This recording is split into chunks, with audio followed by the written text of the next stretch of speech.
I've said they're building a machine and you don't want this thing to pass because it's a framework. Quite honestly, and I know progressives will beat me up for this, but stand in line.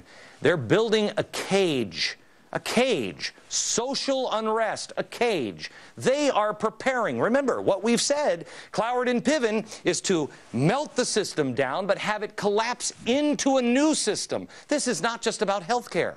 It's about grab all the education dollars as well. We'll show you a video in a few minutes that you've never seen. This is a long-term strategy.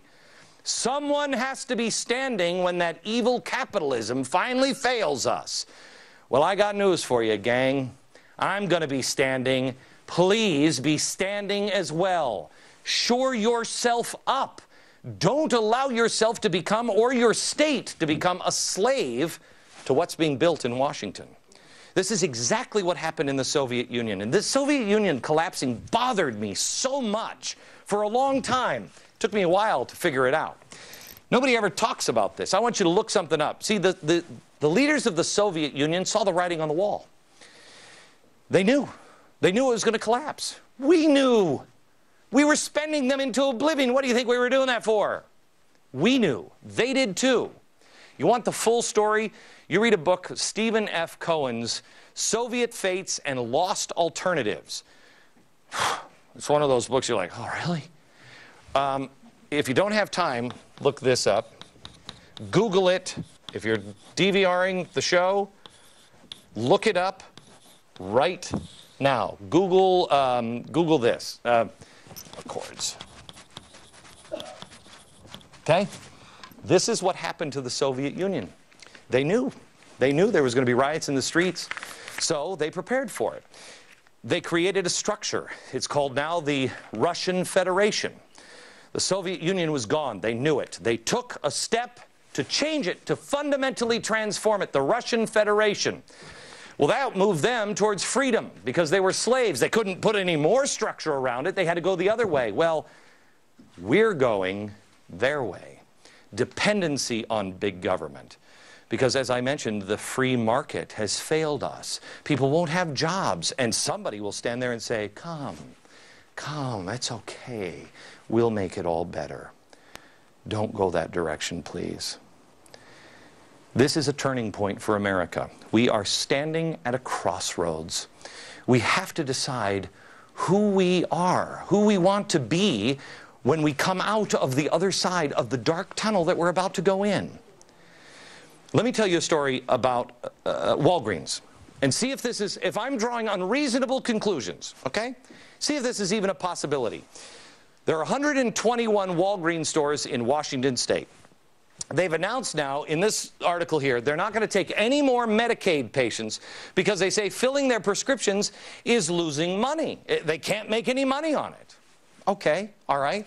So in my America that I grew up in, Walgreens would have a right to do that. Okay?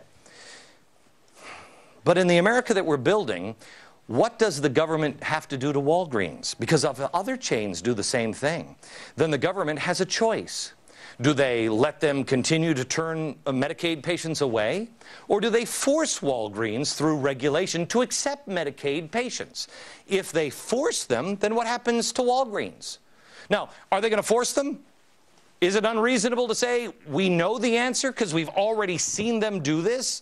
And since it's a losing money proposition, the government will soon be faced with another choice. Do we let Walgreens fail, or do we bail them out and nationalize the industry? Is it unreasonable to say we already know what they'll do because we've already seen it and the drugstores would be too big? Of course they'll nationalize it. It's a cascade effect. It's a domino. And it will happen one industry right after another that is deemed too big to fail. Mark my words. The New York Times is just too big to fail. I want to show you this. It's called the Tree of Liberty. I was thinking about this last night. Look at this tree. Lies, greed, ego, arrogance, bribery, corruption, spending. Special interest groups. Everybody right now is paying attention to this side of the tree, okay? This is healthcare. This is healthcare reform, okay? And we're all talking about bribery, corruption, spending, special interest. Well, what about this side of the tree? the lies, the greed, the ego, the arrogance. This side leads to this side. Okay? It's the same tree. This is government, and this is us. Because this is the way it's been lined up. We're separate, but we're on the same tree. Look at this. This used to be, a tree like this had 3 seeds in it. Faith, hope, and charity. But this tree has been perverted by the progressive movement. Progressive movement, what did they do? They rooted these trees up, the roots up, and they said, faith, this guy was a religious zealot. Sam Adams, he was a crazy man. Hope, he was a slave owner. How much hope comes from that? And charity, please, Ben Franklin. He was just making love to all kinds of women. That's what they teach us now. They have rotted the roots of this tree, and they have filled it full of poison on these people. And so, what do we get? We get arrogance and greed and ego and lies, which produces this kind of government. This isn't a tree of liberty anymore. This is slavery. This is slavery. So how do we fix it? Well, you either cut that tree down, or you got to do major surgery on it, because it was done already 100 years ago. This is what we need to do. We started this a year ago. The Tea Parties are great. You're doing a great job. But what are your principles and values? Because you're going to need them. 9 principles. The 12 values. This is the tree of liberty. Faith, hope, and charity are the roots, and they are dug down deep. We've got to remember those 3 things. And then as the tree starts to grow, instead of letting it be twisted and bent by the progressives, you keep humility, hard work, reverence, honesty, thrift. When did it become un-American to be thrifty? Ben Franklin would be ashamed of us. Courage, responsibility, gratitude, moderation, that shapes the tree. And then we can judge a tree by its fruit. That's bad fruit, bad tree. This tree, if you do these things, less crime, happiness, strong families, liberty, stronger faith, higher hope, more charity. Don't you see? If these are the roots, and you do this to grow the tree, the fruit will reseed itself. There will be a whole orchard. Right now, this tree, we have to force it on other countries. This tree has seeds in the fruit. Let them come pick it off the tree. That's hard work. That's hard. But you know George Washington? He worked every day. So did Ben Franklin. They both had a list of things they were going to do every day. A list. Can I be honest today? Can I not do these things? Can I do these things? And every day, they started and ended their day with a list. What was the fruit? Here's a quote from William Wilbur. He's the author of The Making of George Washington. He said, the greatness of moral character, forthright honesty, quiet modesty, thoughtful consideration for others, thoroughness, kindness, generosity.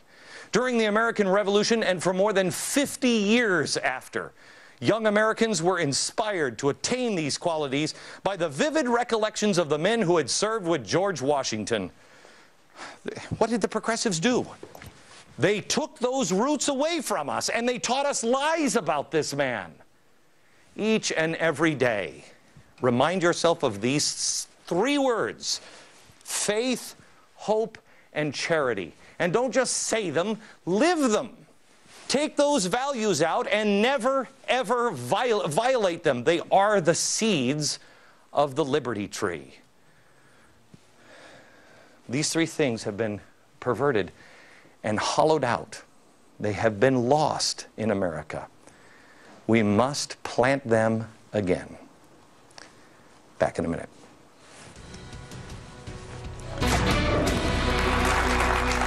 From New York tonight, we've got a live studio audience, and we've got a couple of shows coming up in the next few weeks that you really don't want to miss. But I want to go back to fundamental transformation of America. By the way, this first half of this program is about what we're facing. The second half of this program are options. Some of them